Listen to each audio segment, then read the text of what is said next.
পান্ডুয়ায় তৃণমূল প্রধানের বাড়িতে হামলা, অঞ্চলের যুব সভাপতির বাড়িতেও চড়াও হয়ে মারধর ভাঙচুর তৃণমূল কার্যালয়ে, আহত 2, গ্রেপ্তার 1। পান্ডুয়ার হরালদাসপুর অঞ্চলে তৃণমূলের গোষ্ঠীদ্বন্দ্ব। লোকসভা ভোটে বড় জয় হয়েছে হুগলির তৃণমূল প্রার্থী রচনা বন্দ্যোপাধ্যায়ের।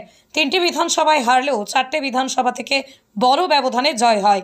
পান্ডুয়া বিধানসভায় রচনা জয়ী হন 2,57,086 ভোটে। যেখানে হার হয়েছে সেখানে তৃণমূলের দ্বন্দ্ব দেখা গেছে। জিতে যাওয়া পান্ডুয়াতেও তৃণমূলের দ্বন্দ্ব দলের মাথা ব্যথার কারণ হতে পারে। প্রধানের ঘনিষ্ঠ এই অঞ্চলের যুব সভাপতি আসিফ মল্লিকের বাড়িতেও হামলা হয়। প্রধান করুণা ক্ষেত্রপালের অভিযোগ, তৃণমূলের অঞ্চল সভাপতি রাজা সরকারের লোকজন এই হামলা চালিয়েছে।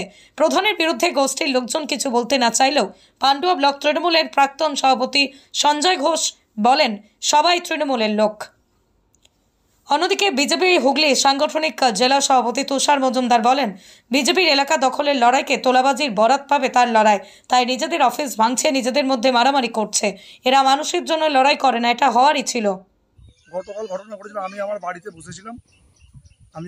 বসেছিলাম 5-6 জন মিলে আমরা গল্প করছিলাম। আমার একটা কুলপুকুর চৌমাথায় ঘরে আমার বাবা, আমি, আমার 2-3টে সহকর্মী, 2-4 জন সহকর্মী বসেছিলাম। হঠাৎ করে এসে আমার ওপর চড়াও হয় এবং আমার বাড়ির যে আসবাবপত্র ছিল, চেয়ার, টেবিল, চৌকি, খাট, সমস্ত কিছু এবং কারেন্টের মিটার সমস্ত কিছু ভাঙচুর করে।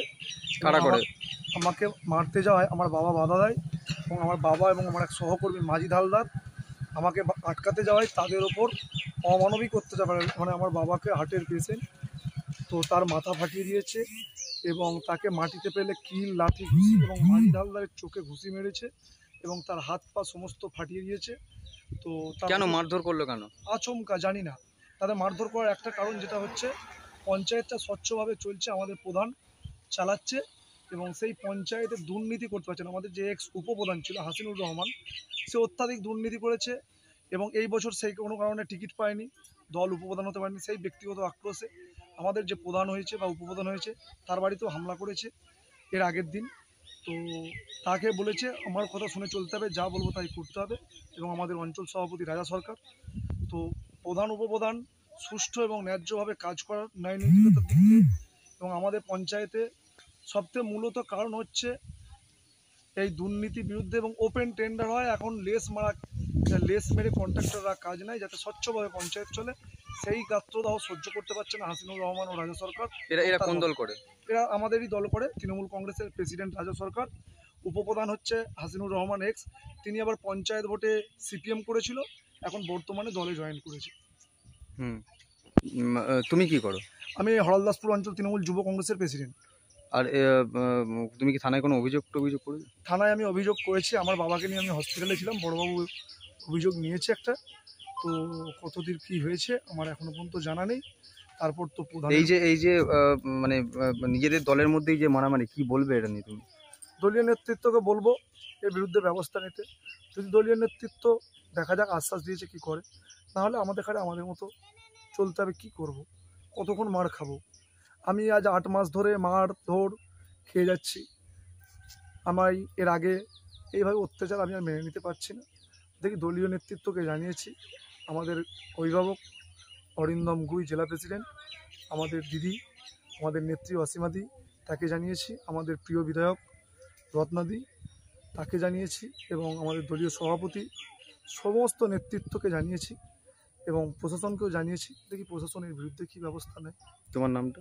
আমার নাম আসিফ মল্লিক। আর কি পদে রয়েছে তুমি? আমি হরলদাসপুর অঞ্চল তৃণমূল যুব কংগ্রেসের প্রেসিডেন্ট। ব্যাপারটা রাত্রিবেলা আমার কানে এসছে, আমি শুনলাম যে এই ঘটনাটা ঘটেছে। সবাই তো তৃণমূলের লোক, কী কারণ হয়েছে তদন্ত করে দেখব এবং প্রশাসনকে জানিয়েছে, যদি কেউ দোষ করে থাকে আইনের পথে চলবে। আসিফ আলীর যেটা অভিযোগ যে পঞ্চায়েতকে স্বচ্ছভাবে চালাতে আমরা স্বচ্ছভাবে চালাচ্ছি, প্রাক্তন উপপ্রধান যিনি রয়েছেন তিনি ঠিকভাবে বিভিন্ন দুর্নীতি। দেখুন, আমি পঞ্চায়েতের গত পঞ্চায়েত নির্বাচনে সবকটা প্রধান উপপ্রধান করা হয়েছে, তারা ভালো কাজও করছে। এবং কেউ যদি গিয়ে বলে, আগে তদন্ত করে দেখা হবে কী কারণে কী হয়েছে না হয়েছে, আমি না জেনে তো বলতে পারবো না। তো প্রশাসন তদন্ত করছে, যদি দোষী হয় দোষীদের আইনত ব্যবস্থা নেবে এবং আইনের পথে চলবে। এটাই তো দল বলে দেয়নি যে মারদাঙ্গা করতে, মারপিট করতে, কোনো কিছু ভাঙচুর করতে তো দল দায়িত্ব দেয়নি। দল বলেছে মানুষের পাশে গিয়ে দাঁড়াতে, উন্নয়নের কাজ করতে, যে প্রকল্পগুলো আছে সেগুলো মানুষকে পরিষেবা দিতে বলেছে। যদি করে থাকে তাহলে তদন্ত আইনের পথে চলবে, তথাকথিত শাস্তি দেবে। এই তো। নামটা পদটা? আমি সঞ্জয় ঘোষ, হুগলি জেলার জেনারেল সেক্রেটারি। এটা কিছু নয়, অ্যাকচুয়ালি এটা তৃণমূলের এলাকা দখলের লড়াই। ভোটে জিতেছে, কে কার কোন এলাকা দখল করবে, কে কিভাবে তলাবাজি করবে, সেই লড়াই চলছে। তাই সেইটা প্রকাশ্যে গোষ্ঠীদ্বন্দ্ব এটা ওপেন হয়ে গেছে। তার জন্য তাদের পার্টি অফিস ভাঙচুর থেকে আরম্ভ করে নিজেরা মারামারি, হসপিটালে ভর্তি, এটা স্বাভাবিকই ছিল, এটা হয়েছে, হবে। কারণ এরা তো পকেট ভর্তির লড়াই করে, মানুষের লড়াই করে না, তার জন্য এটাই হচ্ছে। তো এটা ওদের গোষ্ঠীদ্বন্দ্ব অবশ্যই প্রকাশ্যে এসেছে, এটাই স্বাভাবিক, হওয়ারই ছিল।